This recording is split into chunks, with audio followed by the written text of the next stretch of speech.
when it's eaten. This jacket's so loud, so it's a rain jacket. Sorry.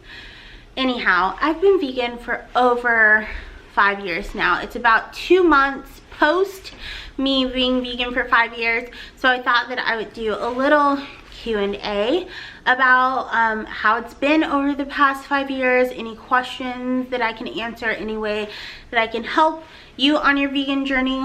So I am on Instagram, so if you don't follow me on Instagram, you probably should, so that you can be a part of these Q&As. So the first question that I got was, what's the most significant change you enjoyed since becoming vegan? So if you guys don't know, I am vegan for religion. Oh, there's a Bible right there.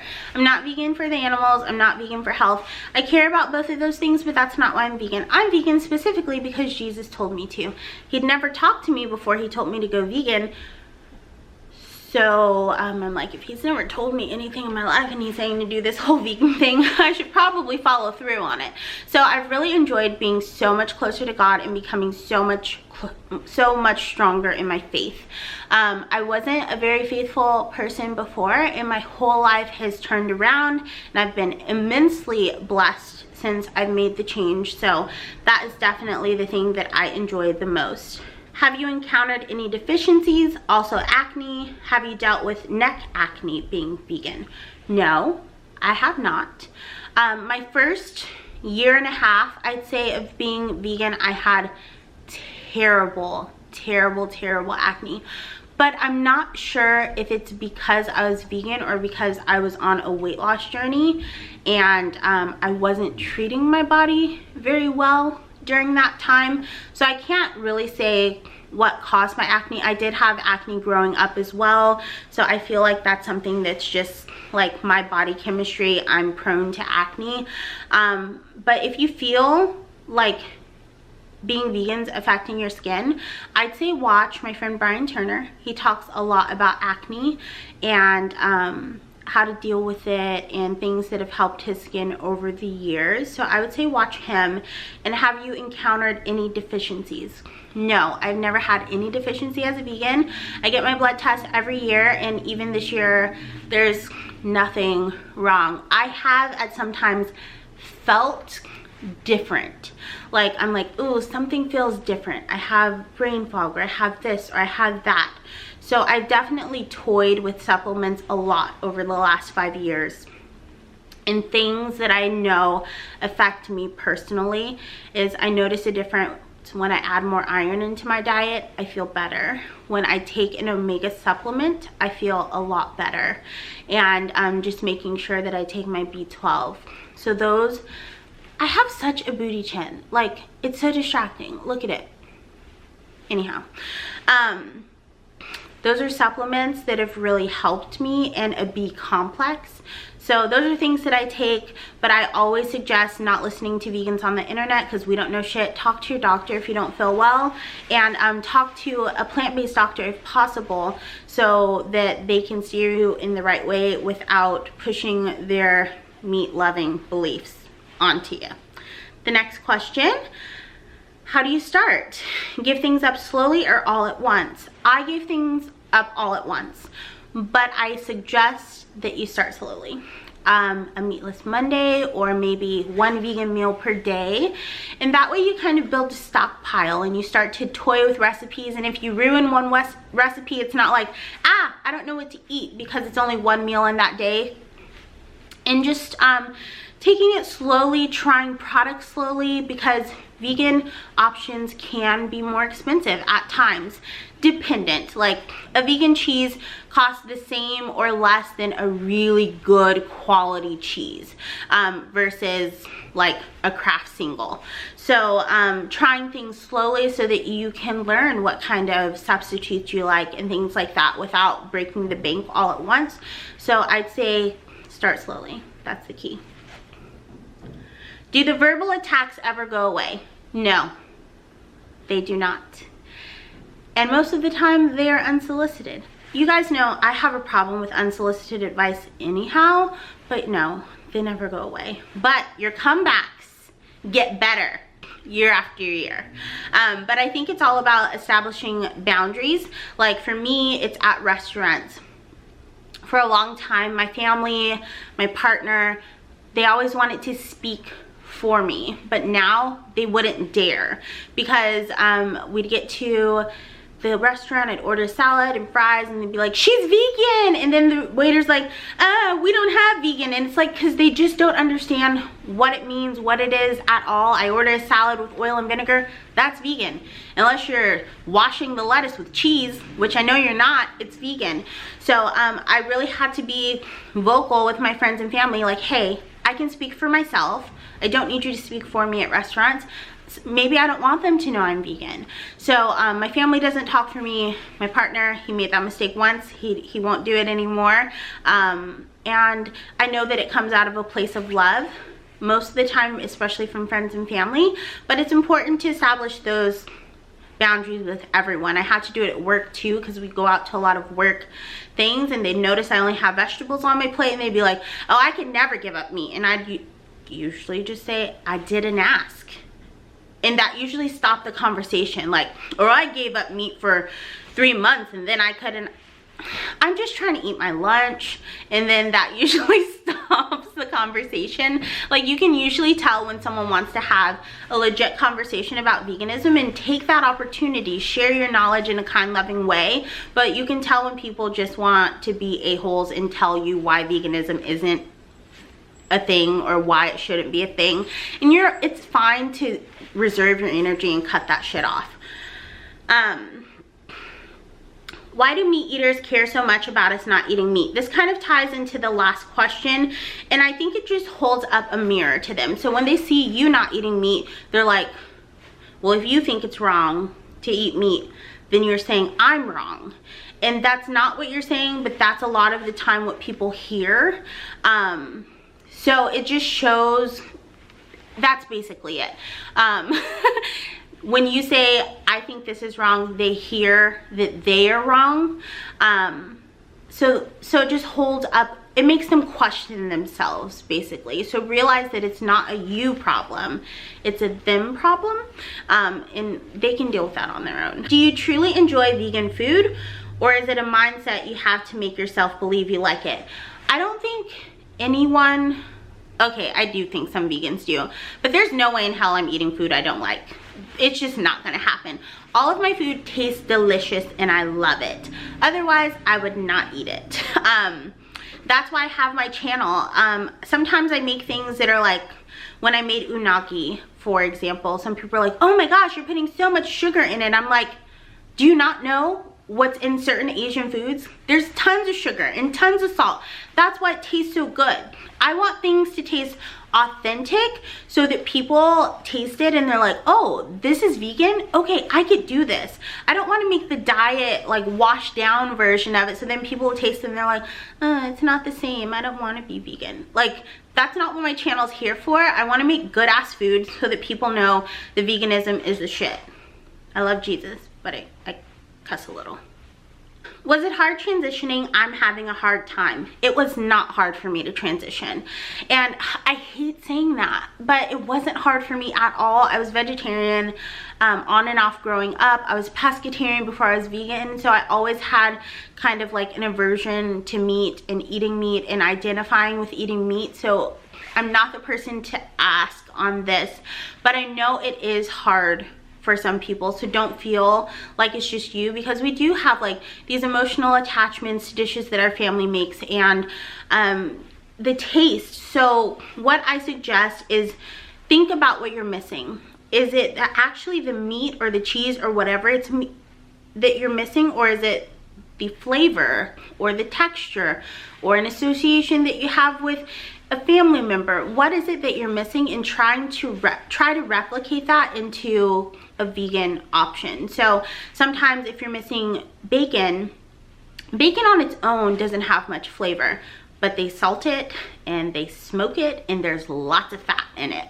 So if you take eggplant and you smoke it and you cook it in a good coconut oil and you salt it really well and you put some garlic and you season it, then you're gonna get that bacon flavor that you're wanting. Maybe if you eat it by itself, it's not gonna taste 100%, but if you put it on a good sandwich, you're getting that fat, that salt, that smoke, and you're satisfied. So that's what I suggest when it comes to you having a hard time. Have you ever traveled anywhere where it was difficult to find vegan options? No. Even in the hardest of places, there's usually potatoes and rice and beans and veggies, and I feel like it's only hard if you're eating out. But even if you're traveling, there's usually somewhere where you can cook, or some kind of like vegan convenience option that you can find at a store, even if it's like those rice things that come in the little pack that are like $1, and then they have the beans that come in the package versus the can, and then you can buy an avocado and a tomato and put it on top and have like a little makeshift taco bowl, or buy some tortillas and have a burrito. I've cooked stuff like that in a hotel. So it's just realize that not everywhere you go is going to be super vegan friendly, but you don't need to eat the most delicious decadent food every single place you go. Sometimes you just need to eat to survive, and then when you get home you'll have your delicious amazing food. So just do what you got to do when you're traveling. What's your favorite vegan ranch? My own. I'll link my friend Melanie's blog down below. She has my recipe written out so that it's easy for you to access. Have you ever been tempted to have some meat? If so, how did you curb it? I'm never really tempted to have meat. Sometimes I want things like burgers. So that's not technically a craving for meat. It's just a craving for like this kind of thing. So I have the Beyond Burger when I want like something meaty, or I'll go to a restaurant and get the Impossible Burger. Try meat substitutes. Find your favorite that's your go-to for like a meaty substitute, and that can usually like curb it. Because I think it's like, maybe this is unpopular opinion, but not all vegans went vegan because they hate the taste of meat. They hate the cruelty behind the meat. So meat substitutes are getting so good now that you can really have that flavor and that texture without the cruelty attached. Do you ever have craving for animal products? This is kind of the same as before, and it's kind of the same answer as before. Substitutes are getting really good out there, and then I usually just have those because those aren't things that I really keep on hand a ton, other than like coconut yogurts and stuff. But yeah, just have a good substitute. Cliche question, I know, but do you ever miss eating meat? Why do people wonder this so much? I feel are people out there craving meat real bad? I don't know. Like I said, no, but I miss like burgers, so I'll have a Beyond Burger, or sometimes I want something really smoky, so when I make my patty or whatever, I add some liquid smoke to it, because like I'm missing that kind of whatever it is. So yeah, I miss flavors necessarily, not actually meat. The only thing that I miss, if I'm being super duper honest, is shrimp. The vegan shrimp isn't the same. It's pretty close. When it's in a taco or something like that, it's the same. But when it's in a pasta or by itself, I'm like, this isn't quite hitting. Shrimp is something that I miss. I was pescatarian for years. So seafood, the vegan seafood scene isn't quite there yet. The garden fish tenders, fish fillet things are really good, but they're fried shrimp. They're not like a salmon fillet, you know? But yeah, I just don't eat those things anymore. Do people ever stop asking about your protein? Yes. So I know the question was like, do people ever stop verbally attacking you? No, but do people stop asking about your protein? Yes. I feel like in the past 3 years, no one's asked about my protein intake. My first 2 years, it was a constant question, but I know that now like veganism is more mainstream now than when I first started. So I think people know that we can get our protein, so that does stop. Do you feel satisfied? Yes, always. There was a very short period of time, maybe like 9 to 10 months in, where I always felt empty and hungry. But that was also at a time where I was abusing my body a ton, and I think that I was just feeling empty and hungry because I was empty and hungry. Even though I was eating, I was burning off like as many calories as I was eating.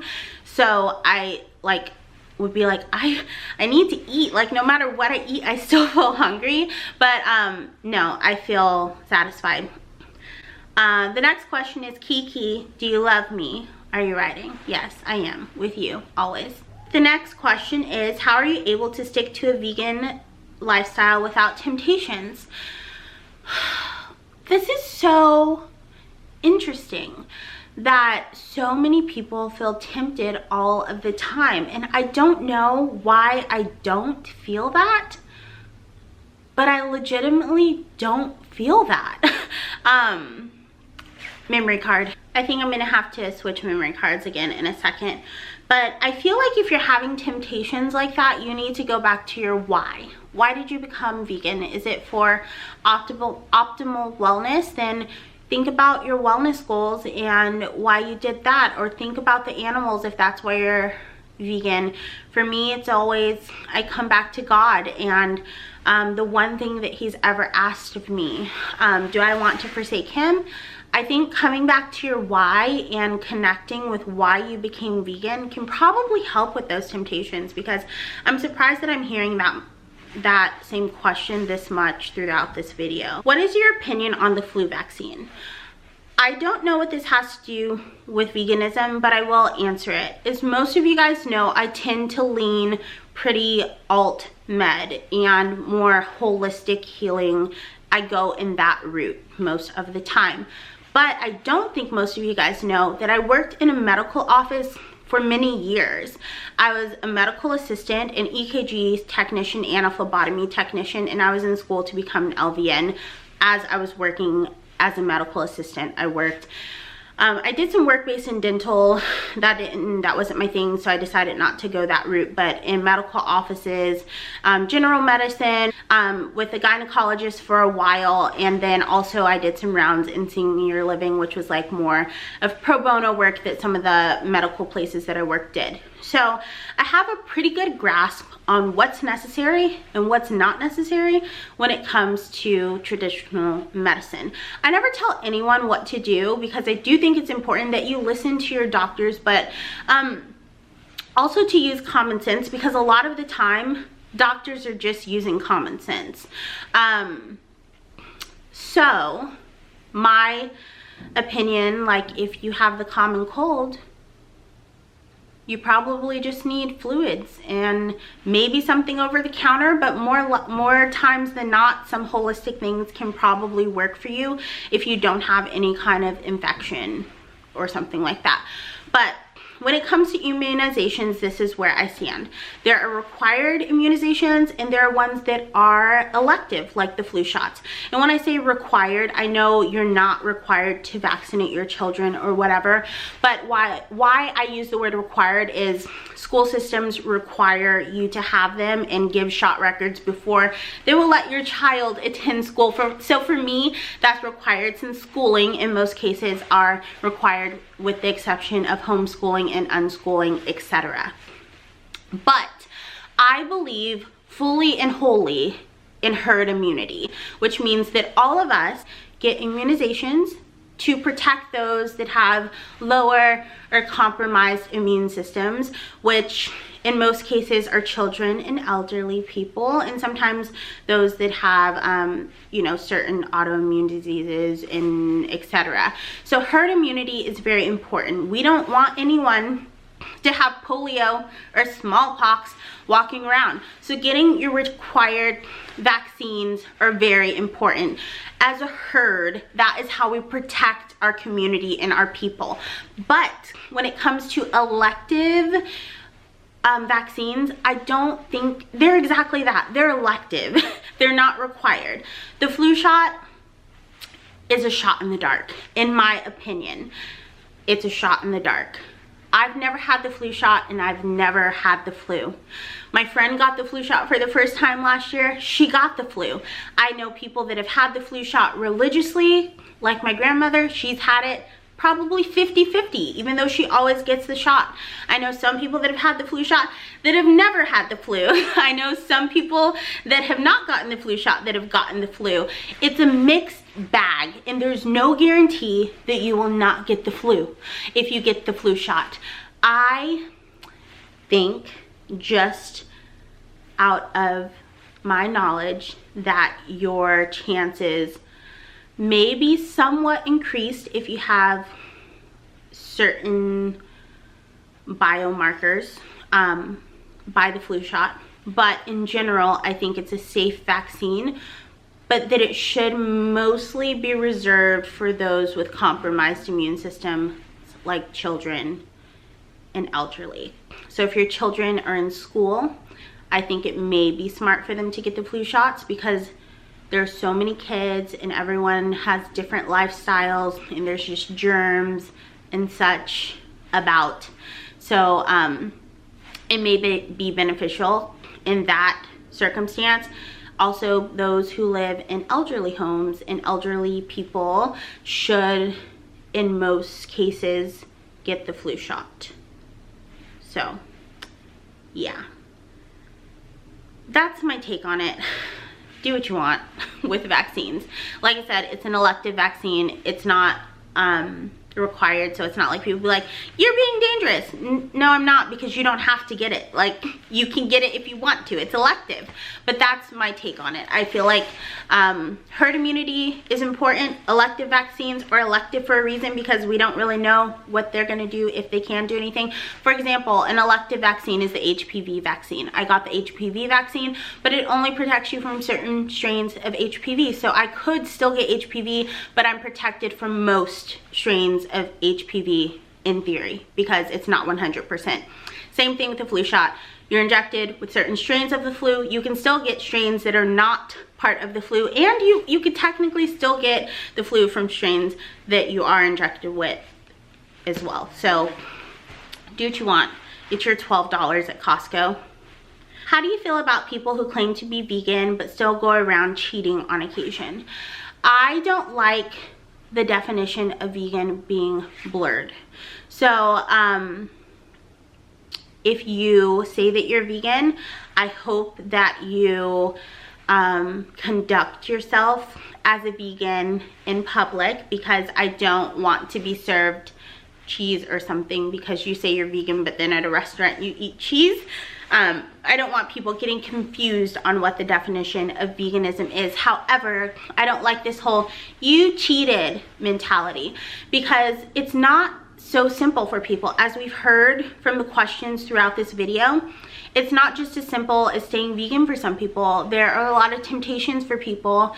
I've heard vegans say that they're vegan all year round, but on Thanksgiving they have some of their mom's stuffing, or they have some of their grandmother's macaroni and cheese, because they know how much love she put into it and how much it means to her, and they don't know how much longer she's going to be around, so they want that. So I understand those heart ties that people have, and I try to be sympathetic. And I don't like all of the different distinguishments, like plant-based and blah and all this shit that people make up. It's like, if someone eats cheese one day, but then for 6 months they aren't eating anything non-vegan, I would still consider them vegan during that 6 months.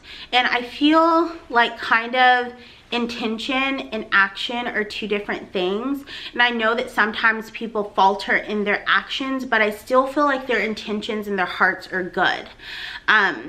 So I don't like this whole "you cheated" or "you're a fake vegan" thing, because as someone that is vegan for religion, I would be really hurt and really upset if someone told me I wasn't Christian because I sinned.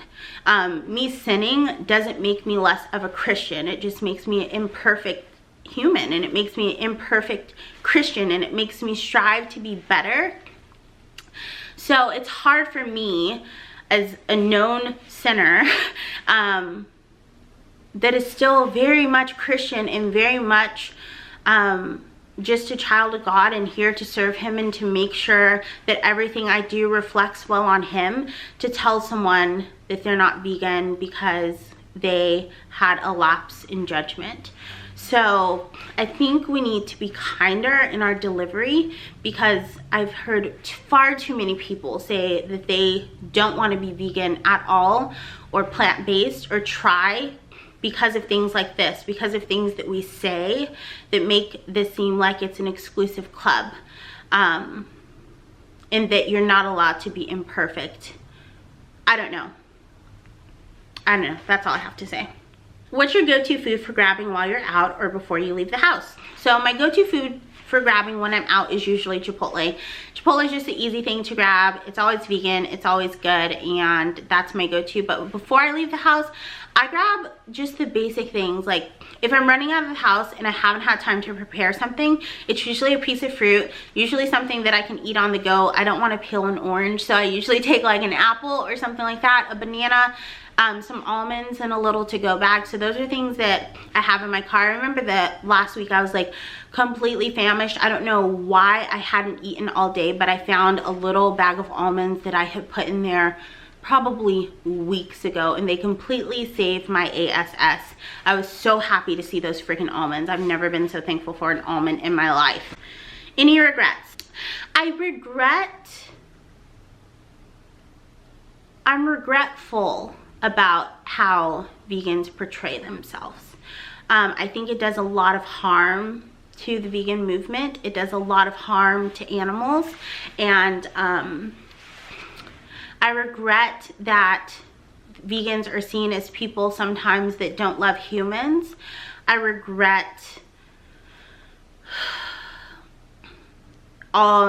regretful about all of the people that we've turned away from the movement by our actions, by response videos. I'm definitely in the camp of unsolicited opinions are always bad opinions, and response videos are just rude, elitist, and half-assed, because as YouTubers, we already know that our audience sees half the story. So when you're in the comments, you're like, well, they don't even know because this and this and this happened throughout the day. So for you to make a video on someone else, when you're a YouTuber and you know that we only know half the story, you're talking about half the story. You don't know the backstory. You don't know everything. And a lot of the time it's commenting on people's lifestyles, and I don't like people commenting on other people's lifestyle or how they eat, even if it's non-vegan. And this isn't just like, you guys know, as a body positive advocate, I hate when people comment on what other people eat, but it's not just fat people, it's all people. It's not your business. And I think it just comes off really terrible, and it makes our community look like shit. For example, Joey Graceffa recently announced that he wasn't vegan anymore. He's been having a lot of health issues, especially like the comments that I see on people's I'm no longer vegan videos from vegans. It's like we have all the answers and we're the saviors. If someone's not feeling well, they're not feeling well. You don't have all of the answers. You don't get to tell them that, oh, well, you're just doing it wrong. And from what I've seen in your videos, you're not eating a balanced diet. So it's your fault that you feel like shit. And you didn't try this vitamin. You didn't try this vitamin. Trust me, I feel like in most cases, if someone stopped being vegan, they've already tried all of this stuff that you're recommending. And a lot of the time, the people are committed to staying mostly plant-based until you go and attack them. Then they're like, oh, I don't want to do this at all. If this is how people are going to treat me, I'm going to do whatever I want. Like Joey Graceffa, I saw like 4 or 5 different videos, and they were just so uninformed and tone deaf because, you know, he's been sick for a while. He's mentioned doctors, but one person was like, oh my gosh, he just researched this on the internet and he's following this, and I'm sure he thinks he's feeling better, but it's placebo effect. And I'm like, how elitist of you and how rude of you. If someone's feeling better, let them feel better. And how patronizing of you to think that they just researched it on the internet, when as someone who's worked in a medical office, the Candida diet is something that doctors prescribe all of the time. And Joey said that he's been to the doctor's ton, so I'm guessing if he's continuing to get thrush or yeast infections in his mouth, that he's been through multiple rounds of antifungal medicine. After a while, doctors do recommend, they don't call it the Candida diet, but they say, hey, lay off the sugars, including fruits. They tell you to cut out grains, and they say stick to greens and proteins. This is something that I heard my doctor recommend to women all the time that got constant yeast infections. So to assume that someone just researched their health online is rude. I heard another video to say that, oh, based on what you're eating in this video, it's like mostly fat, and that's why you feel like crap. No wonder you're sick. It's like to blame someone's sickness on them eating too much coconut yogurt. Like, vegans need to get their shit together. Stop advising people on their health. Stop selling veganism as this diet pill or this thing that's gonna cure all of your illnesses, that's gonna cure your acne, that's gonna do all of this shit for you, because you know what happens? People go vegan for these reasons that we're telling them. We're like, yay, you went vegan. And then they stop because they don't feel well. And then we're like, well, you did it wrong. No, you did it wrong. You advised people wrong. And then they don't see it as, oh, I failed. They're like, veganism failed me. Veganism is wrong. I don't want to do vegan. And it's not their fault. It's your fault. Because you advertise vegan as a diet pill or as a healing plan when it's not. Like, that's not what veganism is at all. So I definitely have regrets on behalf of the vegan community for doing it wrong. We promote veganism wrong. We share veganism wrong. We do so much wrong. And then when we're the ones to blame, we get mad at the people who quit veganism because we didn't advise them properly. Like, it's so shitty. Like, it's super shitty how vegans behave. And that's like my biggest regret of like coming out as part of the community, I guess, is like, we're all like associated now. Like, we're all associated. So that's my regret, because I've always been a person that's worked in a corporate environment, and it's not like, oh, well, your assistant told me this and I'm so mad. I'm not gonna blame my assistant. I'm gonna say, you know what, you're right, we messed up, because we are a team. So that's where my regret comes from. I regret that the vegan community is, and I know it's not all of us, because no vegan that I meet in real life is like a vegan online. No vegan in real life is gonna call someone out for eating meat at a restaurant. No vegan online is gonna tell someone that their sickness is their fault. No vegan that I know in real life is going to make some kind of response video and dissect someone's diet or whatever it is. That's just something that's exclusive to online vegans, and some people try to cover it up in like concern or whatever it is, but it's all just like aggressive and unattractive, and we should really stop. Do you miss any non-vegan foods? I said shrimp and yogurt, but I just do vegan yogurt. What foods do you eat for iron? This is something I struggle with. So I eat a lot of dark leafy greens, and I also cook on iron. If you don't cook on cast iron, you should. And also sometimes I have molasses milk. If you get the blackstrap molasses and just stir some of that into your milk, it's like a weird take on chocolate milk. That's something that I do to get more iron as well. Any tips for a new vegan who gets anxiety when her friends who are carnivores want to grab something out? Just don't worry. One, you're paying for your food, so you're allowed to ask for what you want. I know a lot of people are like, ooh, just be like calm in a restaurant. One, just order the things that you think are vegan, like the fries. I'm not someone that gets like super bent up on shared fryers. I know some people do. If I'm at a restaurant, I get the fries. The fries themselves are vegan. Get a salad. If you're not sure about the dressing, ask for oil and vinegar, or ask for a little bit of mustard. And if they have agave, make an agave mustard there at the thing. Research it online. Call before. If you guys know where you're going, if you know where you're going, call ahead. Ask the restaurant what they have is vegan. So then when you get there, you don't have that anxiety. You already know what to order.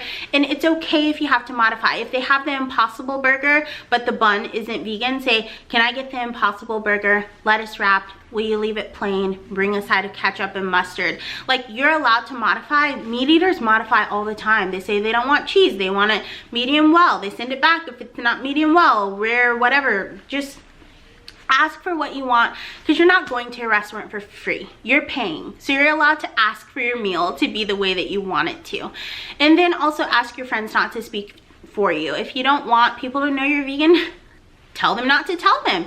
Just order things modified the way that you want them without having to announce that you're the big V. The last thing is just want to say you're awesome. Thank you. I think you're awesome too. But that's all I have for you guys today. I want to thank you guys so much for watching and being here. You guys haven't been here for my whole 5-year journey. A lot of you guys just got here, but my first few years on my channel, people didn't even know I was vegan. I didn't mention it that much other than when I did my big makeup declutter on my old channel. So yeah, it's been an awesome 5 years. I can't wait for a bunch more. I want to thank you guys so much for watching. Until next time, remember to keep an open mind, keep an open heart, practice unconditional compassion, but don't take shit from anyone. I love you guys endlessly, and I hope you love yourselves even more. I'll talk to you really soon. Bye.